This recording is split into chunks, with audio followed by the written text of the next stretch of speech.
Olá pessoal, sejam bem-vindos. Eu sou o professor Neco, estou aqui para resolver com vocês a prova do Enem 2016, né? Uma prova que foi bem interessante, foi de nível médio, vamos dizer assim, né? Não foi uma prova muito difícil, também não foi uma prova muito fácil também. Ela privilegiou quem realmente estudou e estava por dentro dos conceitos. Então nós vamos fazer calmamente, né, cada uma delas. Eu aqui limitado ao computador, né, as questões que tiver que envolver cálculos, a letra não vai ficar muito boa, então peço a colaboração aí de todos que entendam, né? Mas o importante é que no final vocês entendam cada uma delas, tá? Então vamos começar com a questão. Eu estou aqui acompanhando pela prova branca, tá? Questão 47. A magnetohipertermia é um procedimento terapêutico que se baseia na elevação da temperatura das células de uma região específica do corpo que estejam afetadas por um tumor. Nesse tipo de tratamento, nanopartículas magnéticas são fagocitadas pelas células tumorais e um campo magnético alternado externo é utilizado para promover a agitação das nanopartículas e, consequentemente, o aquecimento da célula. A elevação de temperatura descrita ocorre porque o campo magnético gerado pela oscilação das nanopartículas é absorvido pelo tumor? Não, né? Na verdade, quem é absorvido pelo tumor são as nanopartículas, e essas nanopartículas é que vão interagir com o campo magnético. Isso que ele disse, né? O campo magnético alternado faz as nanopartículas girarem, transferindo calor por atrito. Girar fica uma palavra meio forte, né? Mas até pode acontecer. Elas vão oscilar, porque como o campo magnético vai ficar alternando, vai fazer com que as nanopartículas se movimentem em sentidos opostos, né? E isso vai causar uma agitação e, consequentemente, um aumento na temperatura. Então, nessa questão 47, a alternativa correta seria realmente a letra B, de Brasil. Tá? Correto? Questão 51, prova branca, não esqueçam, né? Um experimento para comprovar a natureza ondulatória da radiação de micro-ondas foi realizado da seguinte forma. Anotou-se a frequência de operação de um forno de micro-ondas e em seguida retirou-se sua plataforma giratória. Em seu local colocou-se uma travessa refratária com uma camada grossa de manteiga. Depois disso, o forno foi ligado por alguns segundos. Ao se retirar a travessa refratária do forno, observou-se que havia 3 pontos de manteiga derretida alinhados sobre toda a travessa. Parte da onda estacionária gerada no interior do forno é ilustrada na figura. De acordo com a figura, que posições correspondem a 2 pontos consecutivos de manteiga derretida. Então notem ali que tu tem o desenho de uma onda estacionária, tá? Então tem que entender o que o desenho está te mostrando. Nós temos ali pontos 2 e 4 seriam os nós dessa onda, tá? Aqui nós temos um nó e aqui nós temos outro nó. Aqui também tem um nó que ele não marcou e nessa outra extremidade também. Esses nós são onde ocorreu a interferência destrutiva, ou seja, ali naquele ponto não vai ter, então, energia, podemos dizer assim, tá? Foi completamente destruída a onda naquele ponto. E nos ventres, que seriam ponto 1, ponto 3 e ponto 4, é onde a gente tem as interferências construtivas, onde vai ter, então, a máxima energia da onda, a máxima amplitude da onda, que seria, então, os pontos onde a manteiga ficaria derretida. Tá? Então, como ele precisa de 2 pontos consecutivos, poderia ser 1 e 3 ou 3 e 5. E nós só temos 1 e 3 ali na letra A, direto. Então, resposta da questão 51, letra A. Questão 53. Uma invenção que significou um grande avanço tecnológico da antiguidade, a polia, composta ou a associação de polias, é atribuída a Arquimedes. O aparato consiste em associar uma série de polias móveis a uma polia fixa. A figura exemplifica um arranjo possível para esse anteparo. É relatado que Arquimedes teria demonstrado para o rei Hierão um outro arranjo desse aparato, movendo sozinho sobre a areia da praia um navio repleto de passageiros e cargas, algo que seria impossível sem a participação de muitos homens. Suponha que a massa do navio era de 3.000 kg e que o coeficiente de atrito estático entre o navio e a areia era de 0,8 e que Arquimedes tenha puxado o navio com uma força F paralela à direção do movimento e de módulo igual a 400 newtons. Considere os fios e as polias ideais, a aceleração da gravidade igual a 10 metros por segundo ao quadrado e que a superfície da praia é perfeitamente horizontal. O número mínimo de polias móveis usadas nessa situação por Arquimedes foi... Bom, então vamos ter que escrever aqui no nosso quadrinho improvisado. Nós temos aqui, então, um bloco que está sobre uma superfície horizontal, certo? Nós temos que forças atuando sobre esse bloco? Nós temos a força normal, não é verdade? Nós temos a força peso, puxando ele para baixo, certo? Vai ficar feio, não tem problema. Aqui está a força que ele disse, né, que Arquimedes puxou, vou dar uma olhada aqui na questão, que foi uma força F de 400 newtons, tá? Então aqui, deixa eu conseguir escrever aqui, F de 400 newtons. F, tá? 400 newtons, tá? E vamos ter o atrito no sentido contrário, tá? Para que ele possa movimentar,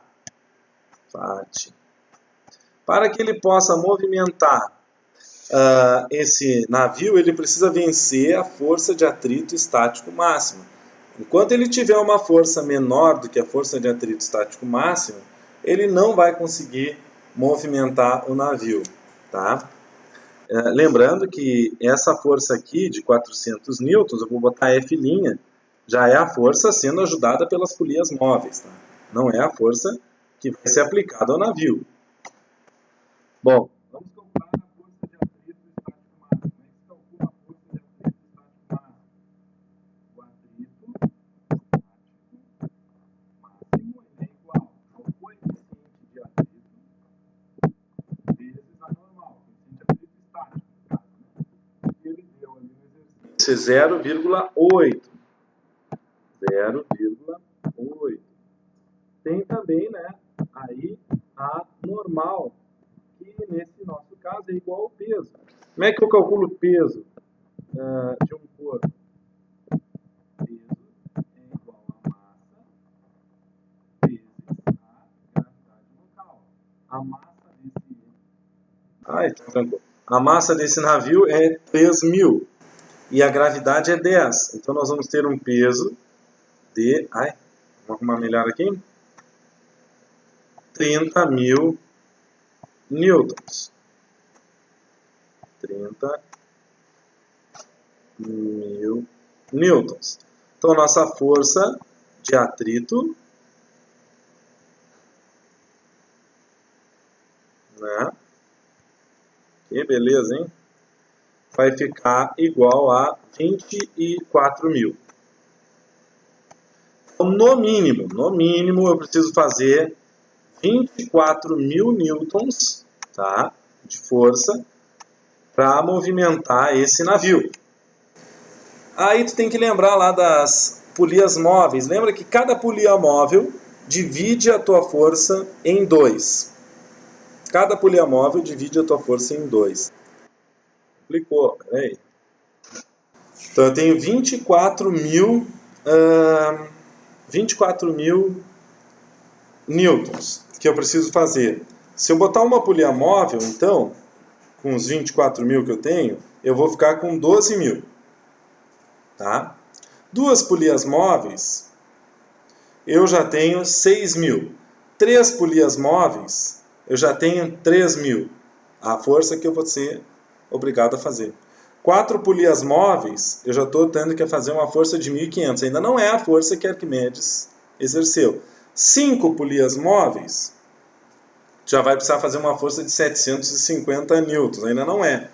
E com 6 polias móveis já fica em 375. Então esses 400 do Arquimedes já vai ser suficiente. Então, no mínimo, Arquimedes precisou de 6 polias móveis. Voltando lá, então, ó, resposta correta seria a letra B de Brasil.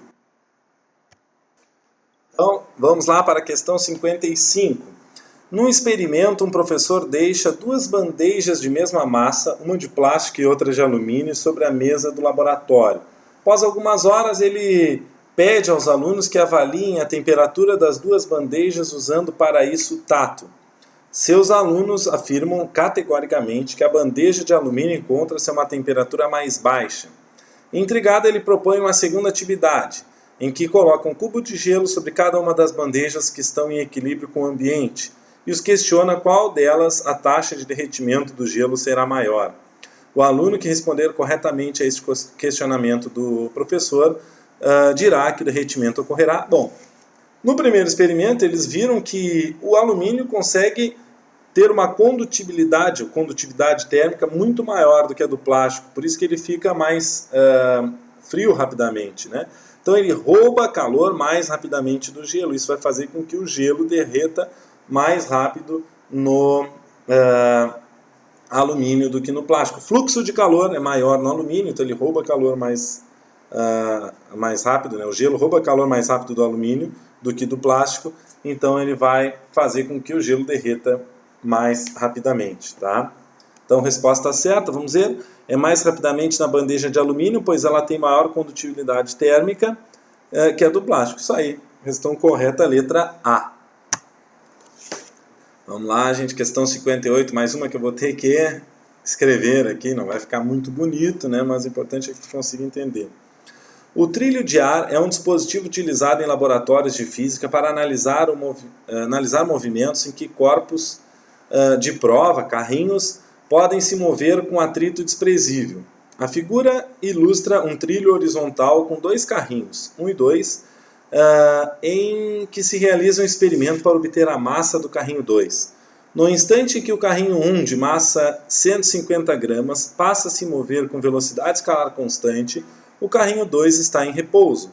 No momento em que o carrinho 1 se choca com o carrinho 2, ambos passam a se movimentar juntos com velocidade escalar constante.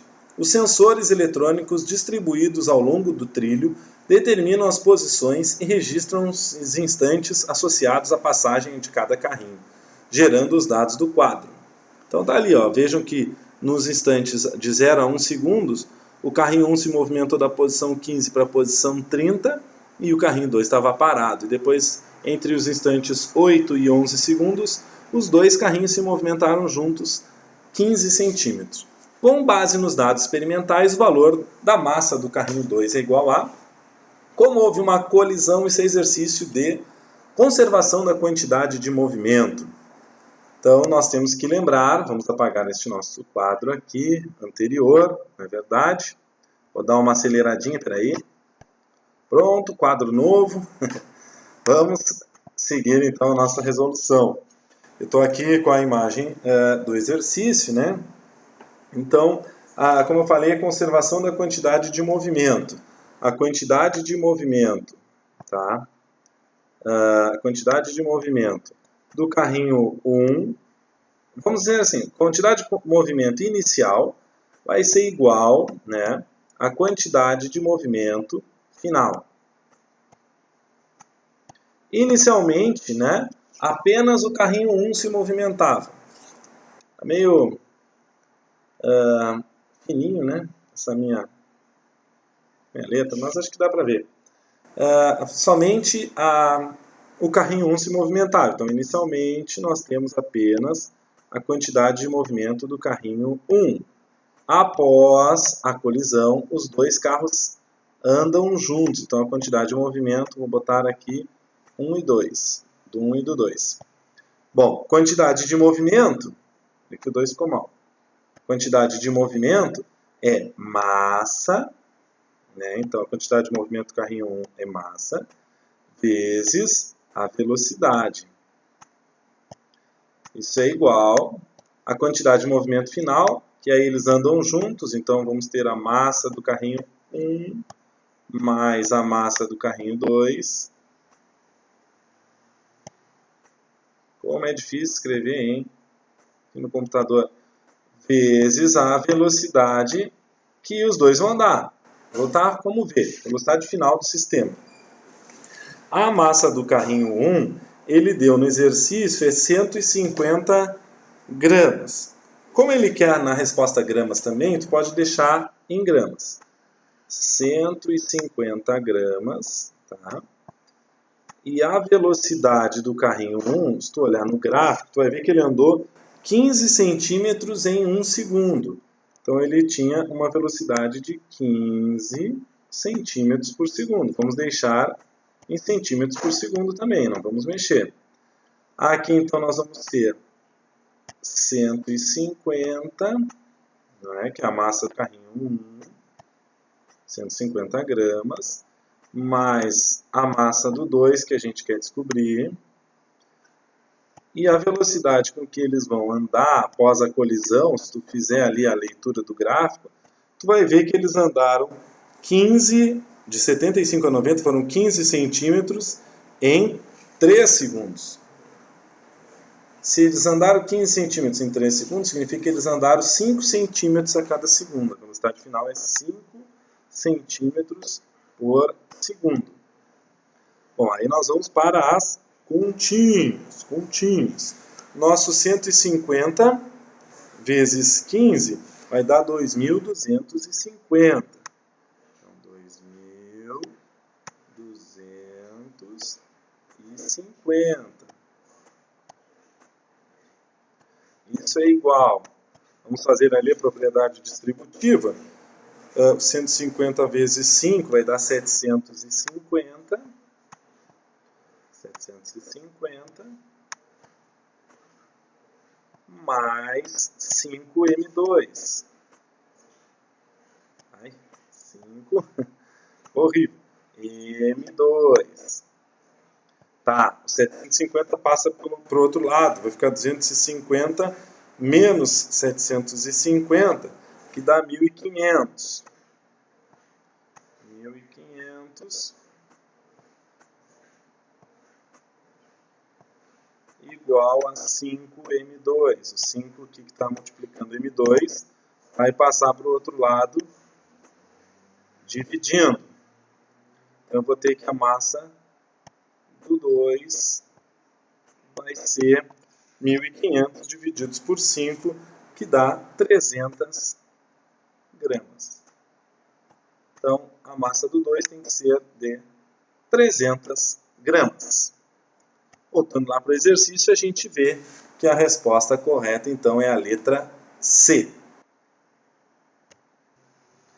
Questãozinha 67, então, uma questão, como sempre, né, cai circuito elétrico, uma questãozinha com lâmpadas. 3 lâmpadas idênticas foram ligadas no circuito esquematizado.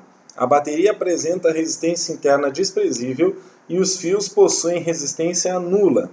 Um técnico fez uma análise do circuito para prever a corrente elétrica nos pontos A, B, C, D e E e utilizou essas correntes de IA e chamou essas correntes de IA e B, e C, e D e E, respectivamente. O técnico concluiu que as correntes que apresentam o mesmo valor são, então notem, como eles estão em paralelo, todos e as lâmpadas são iguais, todos vão possuir a mesma corrente, tá?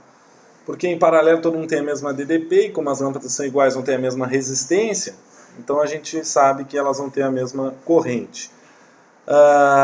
Então eu vejo ali, por exemplo, a corrente total que sai pela gerador, IA, vai ser igual à corrente que vem lá no E, ó, depois. Aqui também é corrente total. Aqui que ela se dividiu. Vem um pouquinho de corrente para essa lâmpada e seguiu a corrente por aqui, que passou um pouquinho para essa lâmpada, e depois passou por essa aqui também. Então eu sei que em A e em E, A e E, eu tenho a mesma corrente. E em D e em C também eu tenho a mesma corrente. Então A e E, e C e D eu tenho a mesma corrente Resposta certa, letra A. Questão não muito difícil, né? Questão mais simples, podemos dizer assim. Vamos para a questão 68. Por apresentar significativa resistividade elétrica, o grafite pode ser utilizado para simular resistores elétricos em circuitos desenhados no papel, com o uso de lápis e lapiseiros. Dependendo da espessura e do comprimento das linhas desenhadas, é possível determinar a resistência elétrica de cada traçado produzido no esquema. No esquema foram utilizados 3 tipos de lápis diferentes, 2H, HB e 6B, para efetuar 3 traçados distintos. Munido dessas informações, um estudante pegou uma folha de papel e fez o desenho de um sorvete de casquinha utilizando-se desses traçados. Os valores encontrados nesse experimento para as resistências elétricas, medidas com o auxílio de um ohmímetro ligado nas extremidades das resistências, são mostrados na figura. Verificou-se que os resistores obedeciam à lei de Ohm. Na sequência, conectou o ohmímetro nos terminais AB do desenho e em seguida conectou-os nos terminais BC, adotando as leituras RAB e RBC respectivamente. Ao estabelecer a razão RAB por RBC, qual resultado o estudante obteve? Bom, aí essa questão, né, nós vamos ter que fazer o desenho dos circuitos. Como eu vou ter que mudar de tela, eu sugiro que vocês, assim como eu, peguem essa questão para ir olhando junto com o exercício. Eu vou pegar aqui o desenho desse sorvetinho para que a gente possa fazer o desenho lá na nossa tela. Espera aí que eu vou limpar a nossa tela. Pronto, olha só. Quando ele liga entre A e B, tá? Quando ele liga entre A e B, ai, minha caneta tá branca. Quando ele liga entre A e B, nós temos o seguinte, ó. Não riscou.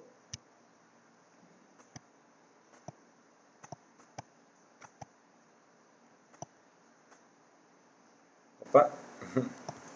Quando ele liga entre A e B, aqui é o ponto A.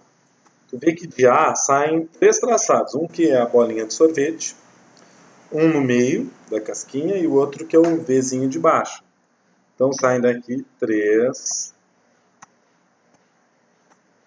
opções. Lá na de cima, então, nós temos uma resistência de 5 kΩ. 5.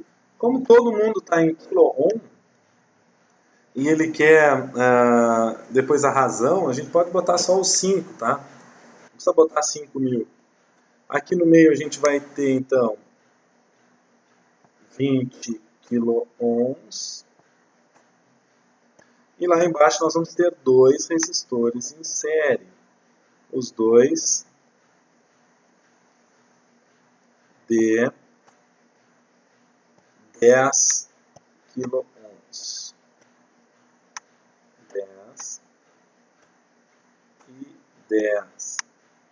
Pronto, aí nós vamos ter que fazer o equivalente desse aí. Quando ele liga B e C, aí o desenho fica assim, ó. Aqui está o ponto B. Aí já clareia um pouquinho, né? Vejo que de B também saem 3 possíveis trajetórias. A de cima passa pela casquinha ali, ó, é 5 kΩ. Aqui então 5 kΩ. No meio 20 kΩ.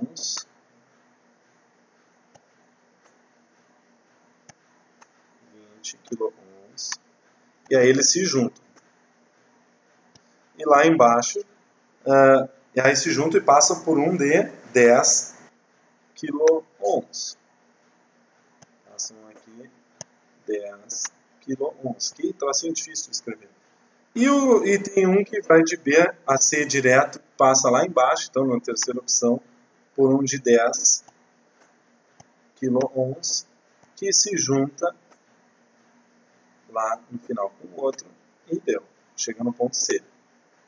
Tá? Esse desenhozinho aí que é o mais assim difícil de tu chegar. Mas, né, com um treino, quando tu faz bastante exercício de associação de resistores, tu consegue enxergar melhor isso aí. Tem que ir correndo com os olhos, ou até com o teu lápis, vai riscando, vai vendo onde é que eles se separam, onde é que eles se juntam, enfim. Tá? Então vamos resolver estes dois circuitos aí. Aqui nós temos esses dois em série, o equivalente entre eles vai dar 20, que em série tu soma. Tá?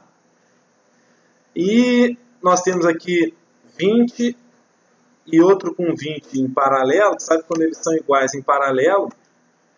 O resistor equivalente seria então a metade, vai ser 10. Então já troco todos esses de baixo por um de 10 ohms aqui. E lá em cima a gente tem um de 5. Opa!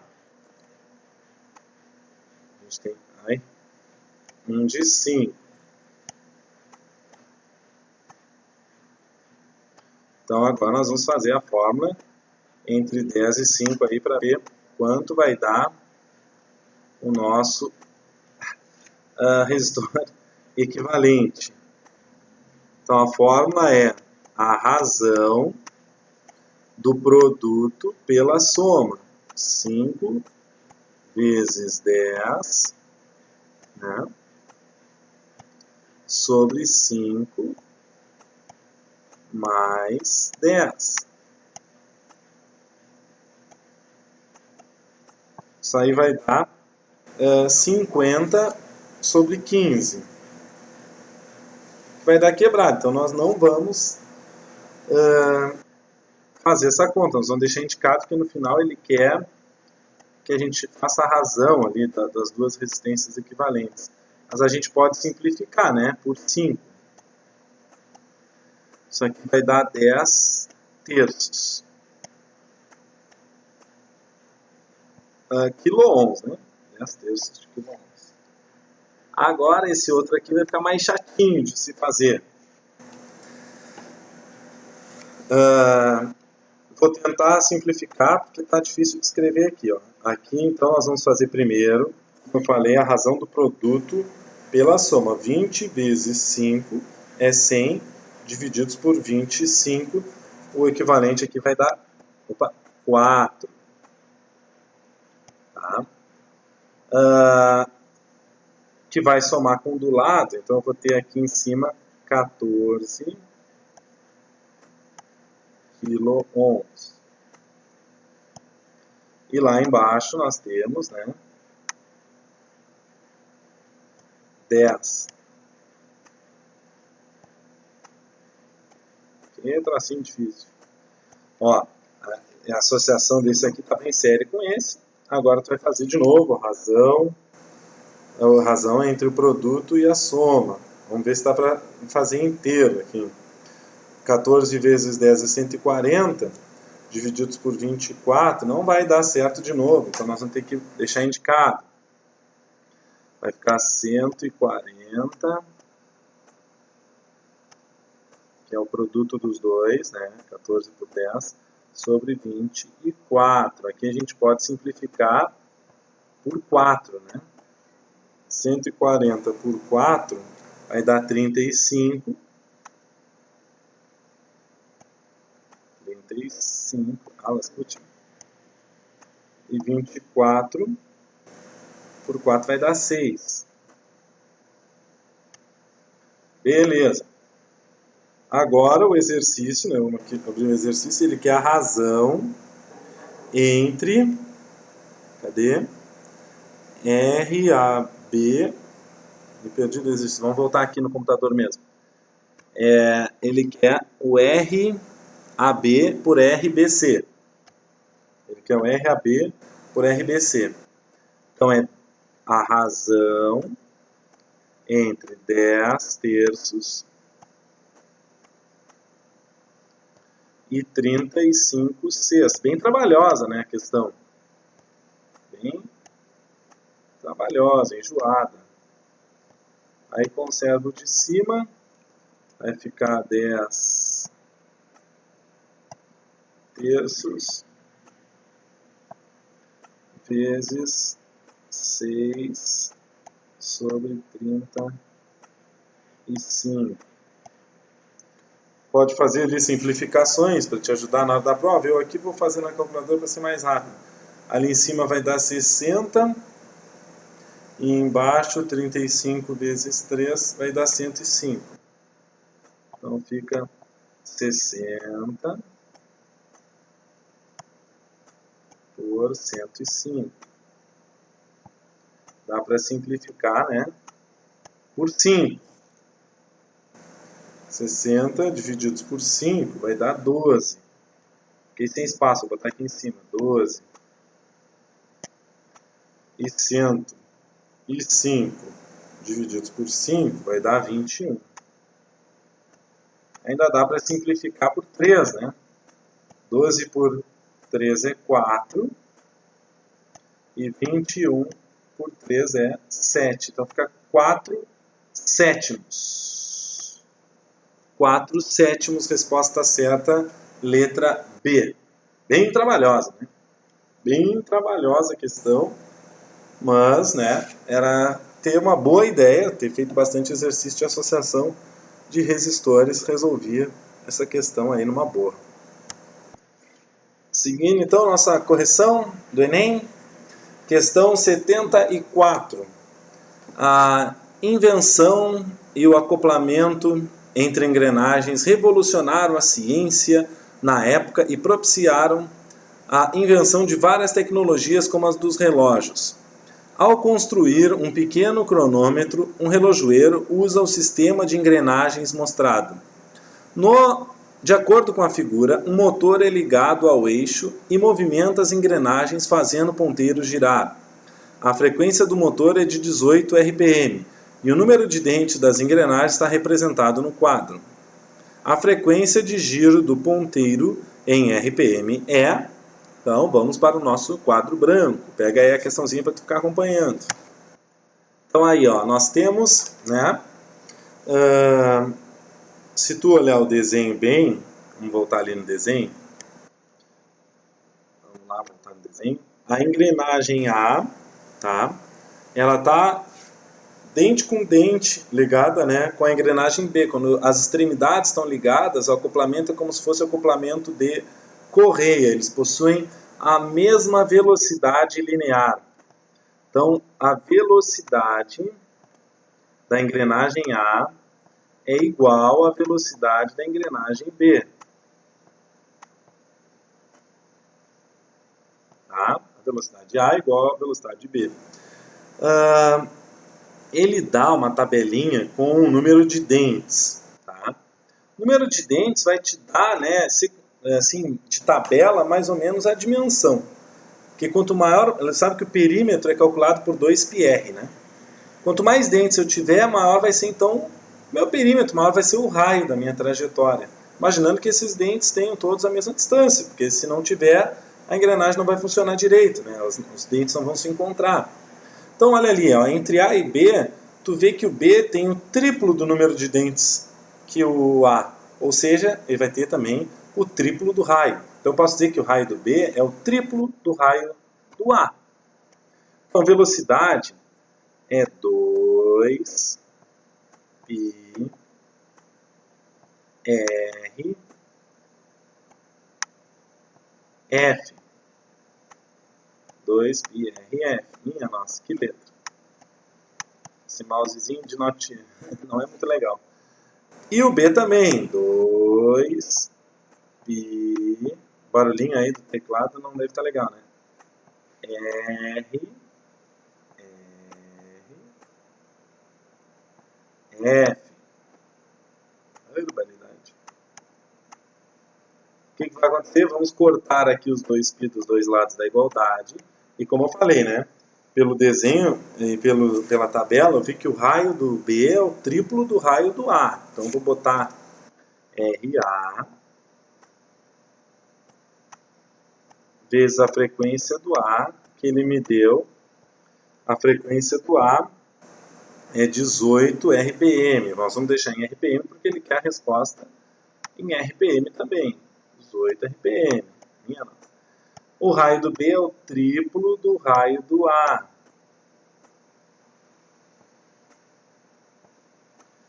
E eu não sei qual é a frequência dele.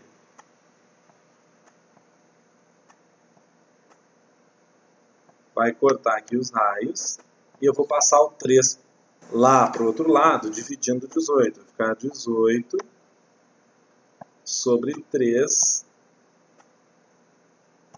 nossa frequência, que vai dar 6, né?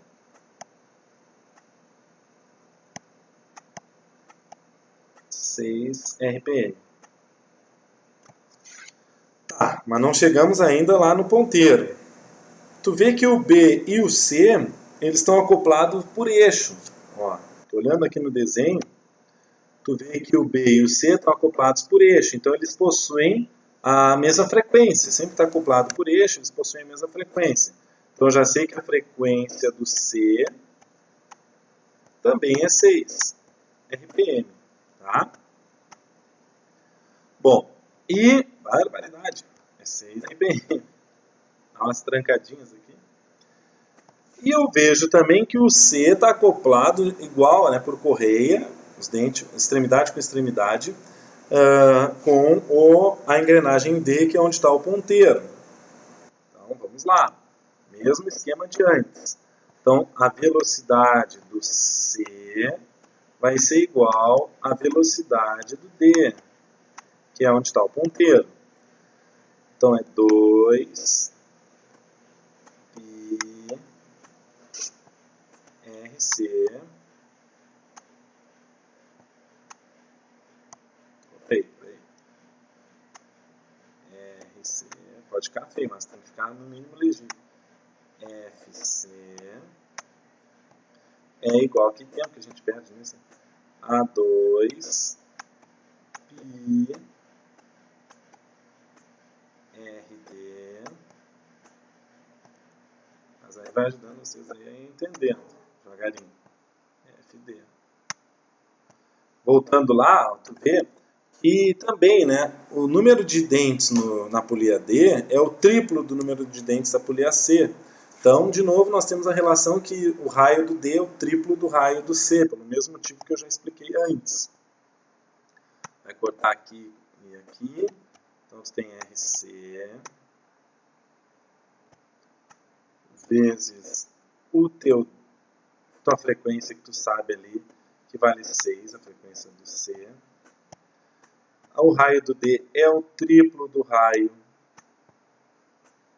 C. E a frequência do D é o que tu quer saber, porque é a frequência que o teu ponteiro vai andar. Aí tu corta os raios, o 3 passa dividindo, 6 divididos por 3 vai dar 2. Então, o nosso ponteiro ele vai ter uma rotação, uma frequência de 2 RPM. 2 rotações por minuto, resposta certa, letra B.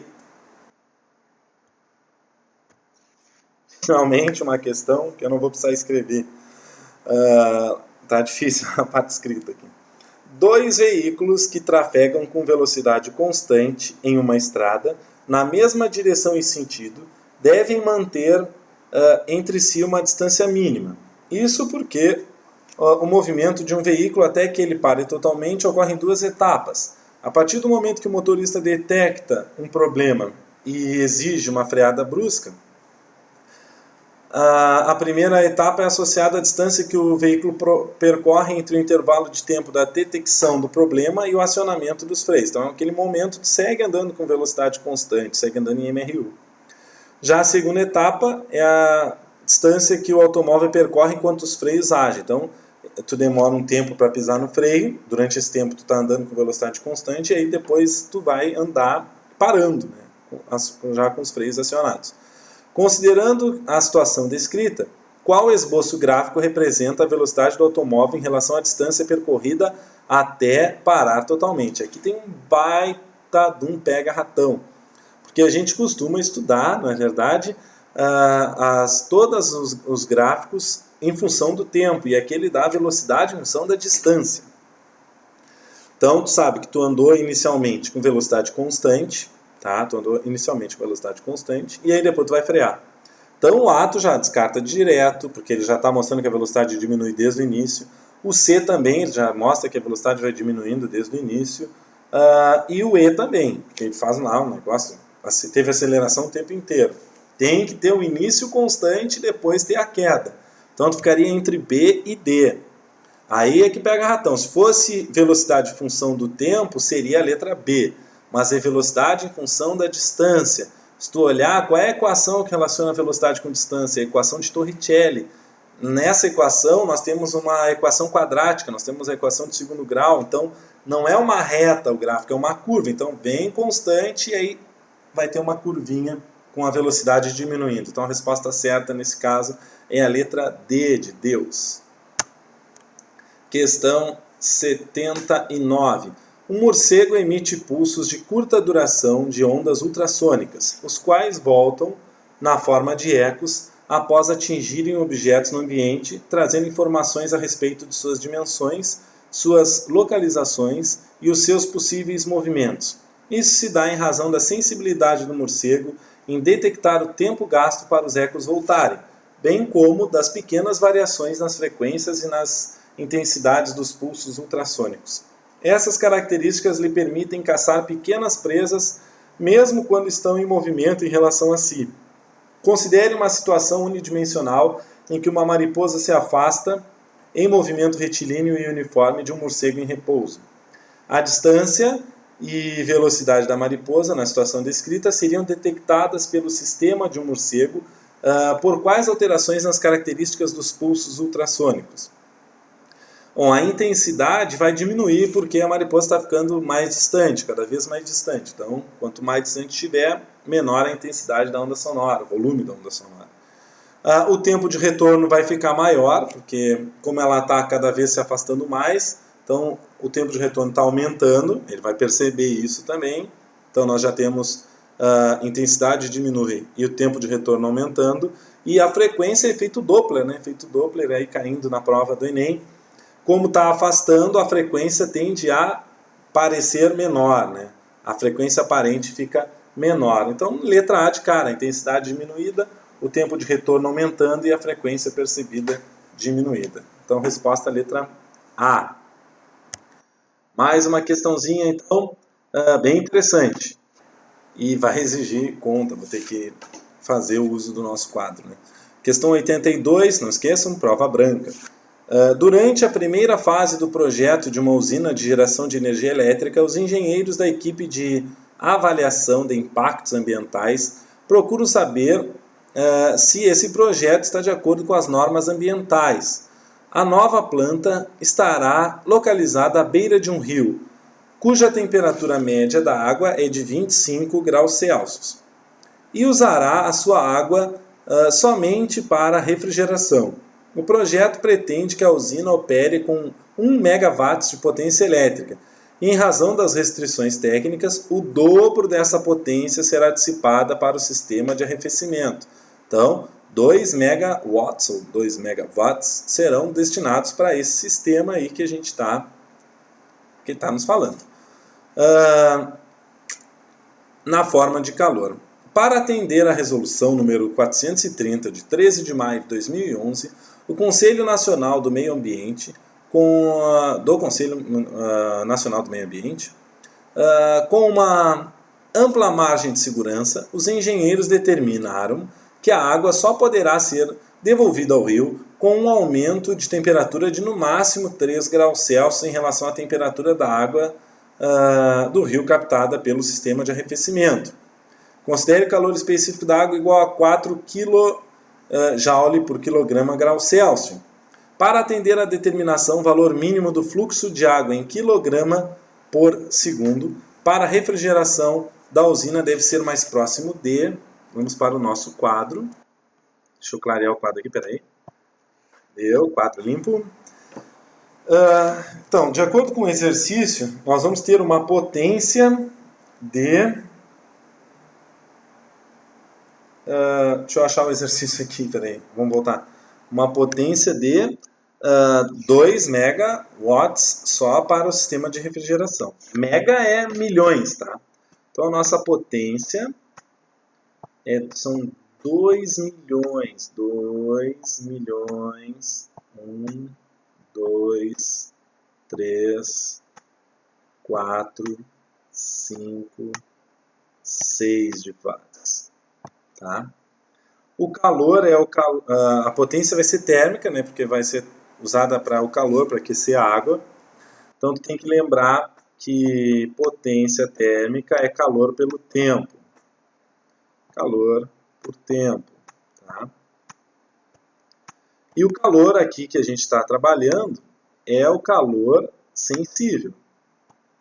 1, 2, 3, 4, 5, 6. Oh, beleza. Que é o massa vezes o calor específico vezes o tempo. Nota que ele te pediu uma coisa ali que parece um absurdo. Desculpa, variação de temperatura, estou rateando. Não dei bola.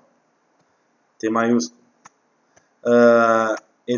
Parece uma coisa absurda, né? O fluxo. O troço não soltou. O fluxo. Olha lá. O fluxo de água em quilograma por segundo. O que é quilograma por segundo? Quilograma não é massa e segundo não é tempo. Então o que ele está te pedindo é massa por tempo. É isso aqui que ele está te pedindo.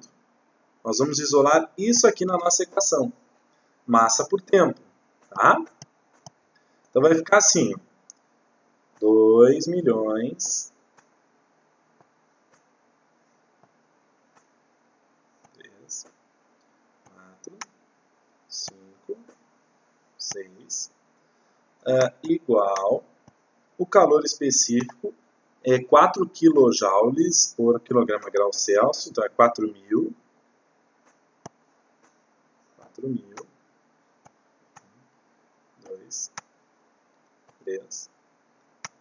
E a variação de temperatura é 3 graus Celsius. E aí pode substituir aquele M por tempo por X, né? Sei lá, por uma incógnita. Pode substituir pelo que tu quiser. Se quiser deixar a massa por tempo, tu pode deixar. Quarta 3 zeros daqui, 3 zeros daqui. Vai ficar 2.000. Nossa. E ali 4 vezes 3 é 12, vai passar para cá dividindo.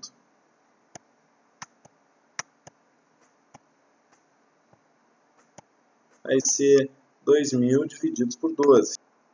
Que vai dar aproximadamente... Ai, são as trancas de vez em quando.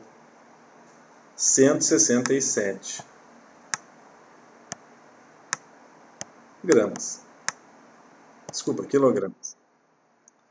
Na verdade, não tem unidade, é quilograma por segundo, né? 167 kg por segundo.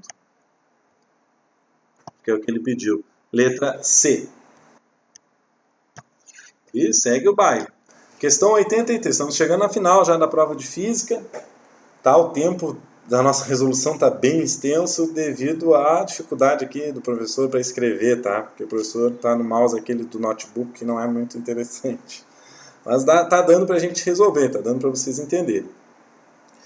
Então, a figura 1 apresenta o gráfico da intensidade em decibéis da onda sonora emitida por um alto-falante que está em repouso e medida por um microfone em função da frequência da onda para diferentes distâncias. 3 mm, 25 mm, 51 mm, 60 mm. A figura 2 apresenta um diagrama com a indicação das diversas faixas do espectro de frequência sonora para o meio de alto-falante utilizado nesse experimento. Relacionando as informações presentes nas figuras 1 e 2, como a intensidade da onda sonora percebida é afetada pelo aumento da distância do microfone ao alto-falante. Então é a leitura de gráfico, né? Vamos ter que ler aqui. A intensidade sonora aumenta nas frequências médias. A frequência média está entre 640 e 2000 e pouco. Se eu for olhar aqui, tá pequenininho essa letra. Peraí que eu vou pegar uma letra um pouquinho maior. Eu peguei um pouquinho maior. Então, entre 640 e 2.500. Então, seria aqui mais ou menos, né? Se tu for olhar, nessa faixa eles não só aumentam, também tem uma queda aqui, né, e depois aumenta um pouquinho. Então não posso dizer que sempre aumenta nessa faixa aí de frequência que ele me deu. Letra B. Diminui na faixa das frequências agudas. Frequências agudas nós temos de 5.000 a 20.000. Então essa faixa aqui, ó, diminui? Não, né? Na verdade ele aumenta, diminui, ele não diminui sempre. Então é errado. Letra C, diminui nas frequências graves, entre 63 e 250, ficaria aqui mais ou menos. Ó. Aqui sim, ó, todos eles estão diminuindo. Então, este está correto. Letra C, a resposta desta questão. Agora, a questão número 86. Uma ambulância A em movimento retilíneo e uniforme aproxima-se de um observador O em repouso. A sirene emite um som de frequência constante, FA. O desenho ilustra as frentes de onda do som emitido pela ambulância.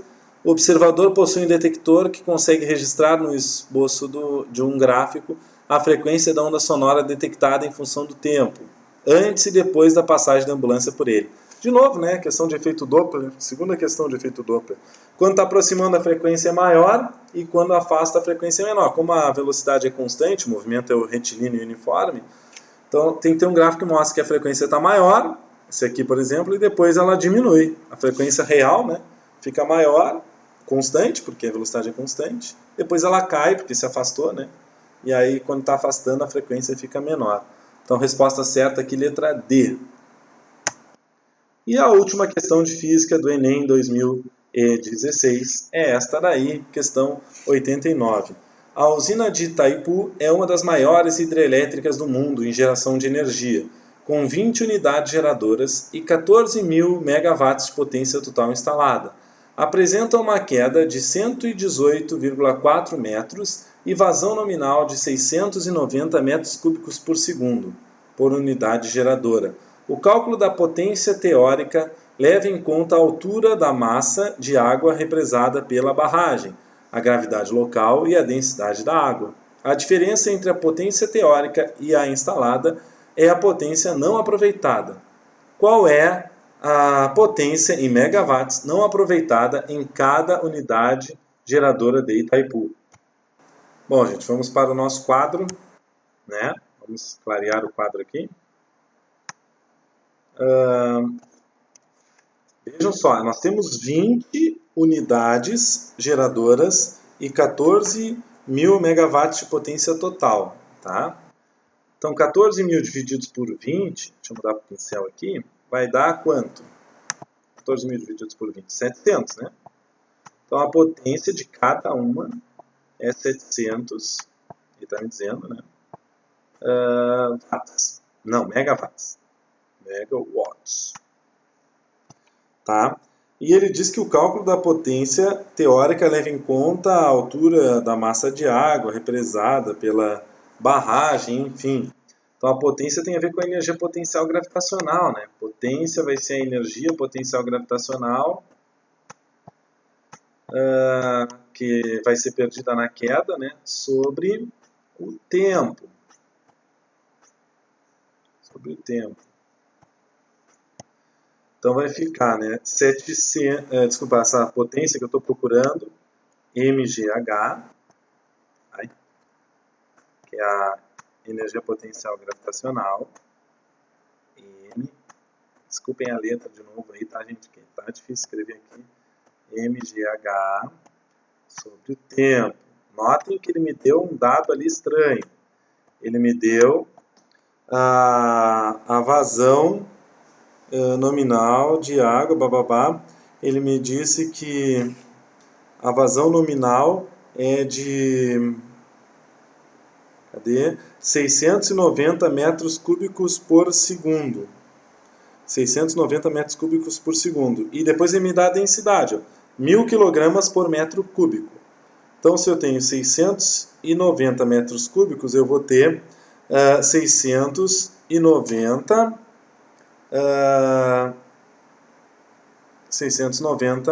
quilogramas. Cada metro cúbico vai ter 1000 quilogramas.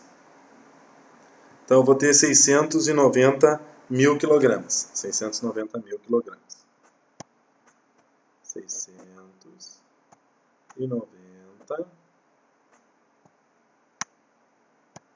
mil quilogramas. 1000 quilogramas.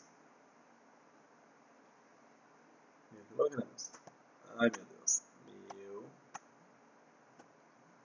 Passo devagar. Vezes 10. A lesminha aqui, escrevendo. Vezes a altura, que é 118,4.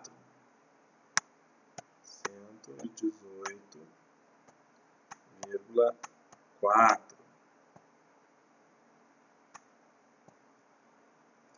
Tá? E aí já vamos achar aqui. Aqui, ó, cuidado que ele me deu, aquele 690 era metros cúbicos por segundo, tá? Eu substituí a massa e o tempo também. O tempo seria 1 segundo, tá? Se quiser eu boto aqui 1 segundo, não tem problema. Vai ficar mais fácil. Peguei a massa em 1 segundo. Bom, fazendo esta conta, o que nós vamos achar? Vamos aqui, fazer aqui na calculadora. 690 mil, né?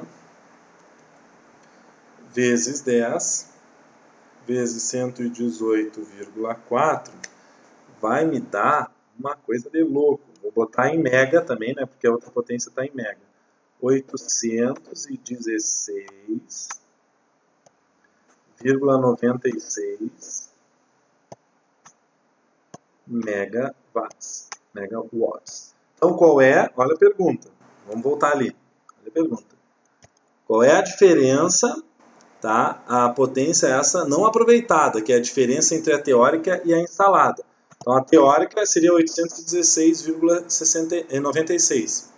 E a utilizada é 700. Então, a diferença é 116,96. Resposta certa, a letra C. Só qualquer dúvida que tenha ficado na resolução dos exercícios, podem mandar aí nos comentários do vídeo, né? Ou entre em contato lá pelo site professorneco.com, que eu vou ter, né, o maior prazer em ajudá-los a resolver. Mas creio, né, como foi lento o processo, ficamos aí praticamente 1 hora fazendo a prova, tá? Devido à dificuldade em escrever aqui no computador, mas espero que eu tenha ajudado vocês a entender direitinho o que foi cobrado em cada questão. E bons estudos. Quem saiu bem, quem acertou 12 questões, 11 questões, até 10, gente. Tem que dizer, meu Deus, eu fui bem demais. Porque Norton tem questões bem trabalhosas, né? Então, o cara que tirou ali 10, 11 dessas aí de física tem que dizer, meu Deus, fui super bem. A mais, obviamente, né? Cada vez melhor. E quem tirou menos do que isso, né? Dependendo do curso, não vai ter muito problema, mas se não, é só seguir em frente, não vamos desanimar, não é mesmo? Então, um grande abraço a todos e até ao próximo vídeo.